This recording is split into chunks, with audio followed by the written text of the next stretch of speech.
Tinokutambirai paJolas News. Manhero akanaka muri yeZimbabwe. Tinokutambirai pano paJolas News Online YouTube channel uri musi wemugovera 6 Chinyamavhuvhu 2022 apo patinenge tichikuverengerai zviri mumapepanhau mururimi rwechishona. Varizvi tangai kukupai misoro yenhau dzedu dzanhasi. Sarudzo dzekugoke kabunyuni dzinonzi dzichaitwa musi wa27 Nyamavhuvhu. Vamogeni komichi vovimbisa kudzosera Harvest House kuna vachamisa. Vachiwenga nemudzimai wavo vanoshanyira mhuri yaConti Muhlanga. Mapurisa anoramba mashoko ekuti akarerekera kudivi riri kutonga reZANU-PF.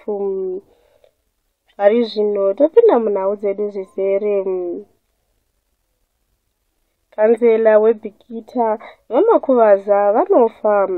Kanzela weBhikita vaAudameni chaitwa makuvaza avo vane makore 85 okuberekwa vashaya. Vamakuvaza avo vakamboita kanzela weWard 5 kubva muna 1980 kusvika vazvipira kusiya chigaro muna 2018 vakafa nemusi wechipiri mushure mekurwara nechirwere cheshuga. Topinda munemwe nhau. ZESA inozivisa nezvekudzimwa kwemagetsi muHarare nemuchitungwiza. Bazi reZimbabwe Electricity Supply Authority ZESA royambira vagari nezvekudzimwa kwemagetsi muHarare nemudhorobha rechitungwiza. Sekutaura kwekambani yeZimbabwe Electricity Transmission and Distribution Company, rimwe ruoko rweZESA, kudzimwa kwemagetsi kuri kukonzerwa nekuparara kwemaconductors. Kambani yekugovera magetsi yakati mainjiniya ayo ari kushanda kugadzirisa dambudziko remagetsi. Sarudzo dzekugoke kabunyuni dzinonzi dzichaitwa musi wa27 Nyamavhuvhu. Komisheni inoona nezvesarudzo yeZimbabwe Electoral Commission yatora musi wa27 Nyamavhuvhu sezuva richaitwa sarudzo dzekugokwe kabunyuni. Chigaro ichi hachina munhu zvichitevera kufa kwemumiriri weZANU-PF muparamende Valenati Chikomba mutsaona yemotokari muna Chivabvu. Topinda munemwe nhau. Vamogeni komichi vovimbisa kudzosera Harvest House kuna vachamisa. Vaimbova gurukota rehurumende vaJonathan Moyo vanoti pane chinotyisa chakatarirana nemutungamiriri webato reMovement for Democratic Change vaDouglas Monzora avo vacharasikirwa nemuzinda webato ravo weHarvest House. Vamoyo vanoti munyori mukuru weMDCT vaMogeni komichi vari kupikisa vaMonzora pakongeresi yavo uye kana vakakunda vachadzosera Harvest House kuna vachamisa. Munemwe nhau. vaNelson Chamisa vanoti Zimbabwe inyika ine huchi nemukaka. Mutungamiriri weCitizen Coalition for Change vaNelson Chamisa vanoti Zimbabwe inyika ine mukaka nehuchi zvisinei kuti iri kutyisa nekuda kwezvematongerwo enyika. Vanoti sekukomborerwa kwakaitwa nyika, Zimbabwe haigoni kuve nzvimbo inonyadzisa. Zvichakadaro, vachamisa vanochema-chema nekumbunyikidzwa pamwe chete nekutyorwa kwekodzero dzezvimwe zvizvarwa zveZimbabwe nezvimwe zvizvarwa zveZimbabwe. Vanoti izvi zvinhu zvakangofanana nekuti hapana kuzvitonga kuzere. Topinda munemwe nhau. Vachiwenga nemudzimai wavo vanoshanyira mhuri yaConti Muhlanga. Regai ndikupei nhau iyi yose. Vakafanobata chigaro chemutungamiriri wenyika vaConstantino Chiwenga nemudzimai wavo mutsva vashanyira mhuri yemushakavhu Conti Muhlanga kunguvo yenja kunonyaradza mhuri iyi.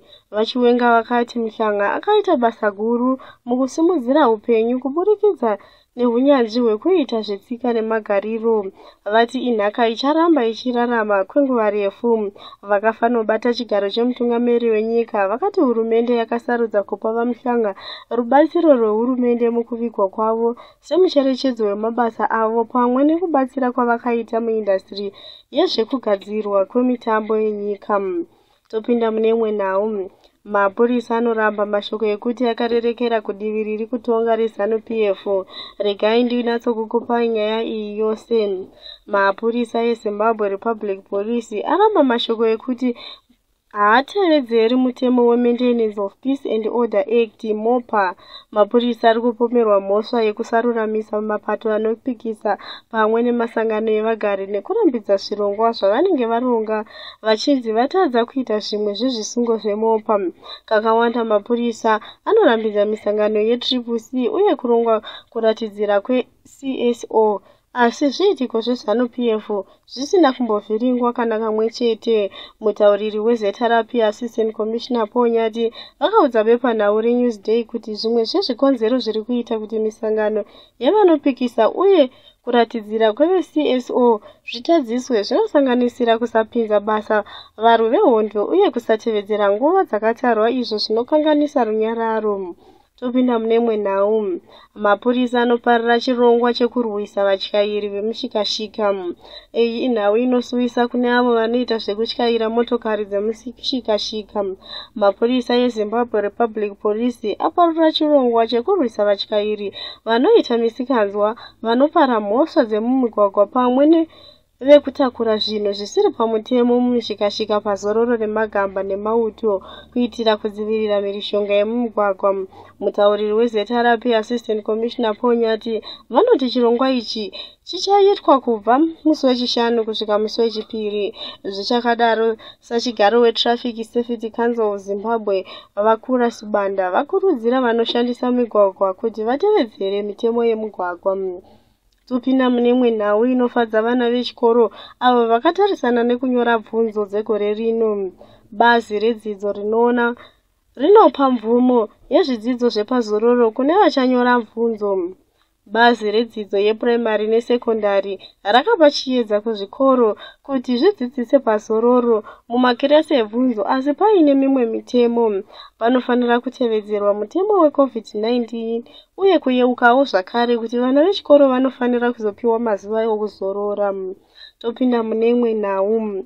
Mumwe murume anoponderwa mhosva yaakapara mugore ra2021. Mapurisa eZimbabwe Republic Police kuWest Nicholson ari kuferefeta nyaya yeumhondi yakaitika nomusi watunya mavhuvhu 2022 paBase 1 panzvimbo inocherwa goridhe zvisiri pamutemo padyo nerwizi uMzingwane. OK Shoko ane makore 44 okuberekwa akafa mushure mekunge atemwa nematombo nebvumo naDesire Sibanda ane makore 22 okubereka nevamwe vaviri vasingazivikanwi. Vakapomera munhu akafa mhosva yekuvarova imwe nguva muna 2021. Topinda munemwe nhau.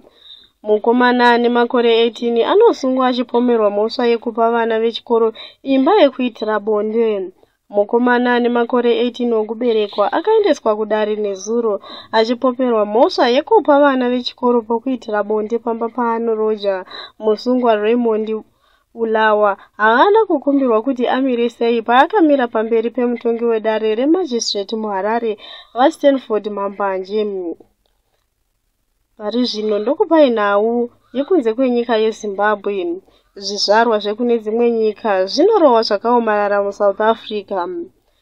Mumwe aimbova mukuru wemapurisa uyo anga ari panzvimbo yakaitikira mhirishonga apo vagari vekuKagiso vanonzi vakarova zvizvarwa zvekunze 19. Anoti vanhu ava vakawanikwa vari kuSouth Africa zvisiri pamutemo. Vakafanobata chigaro chemukuru wemapurisa kuGauteng Major General Tommy vanoti vanhu vakarohwa vakaonekwa kuti zvizvarwa zvekunze zviri kugara nekushanda muSouth Africa zvisiri pamutemo. Pari zvino tokupa imwe audio chimwe chizvarwa cheZimbabwe chichibvunzurudzwa nevagari ava. My man, I need to wear my Luisa Pintabati. Okay, let's go to the Nissan Salaman.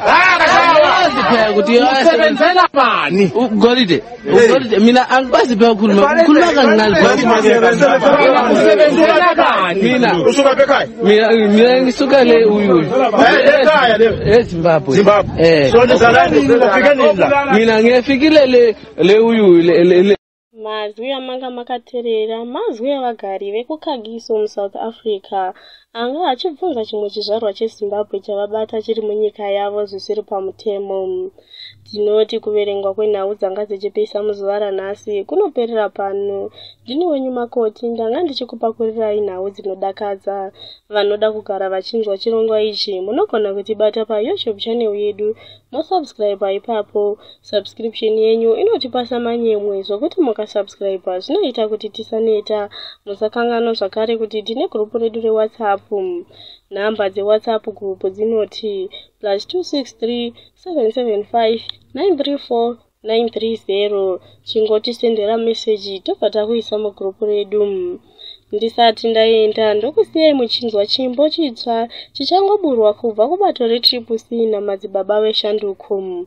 Tinoti chisarai makaterera.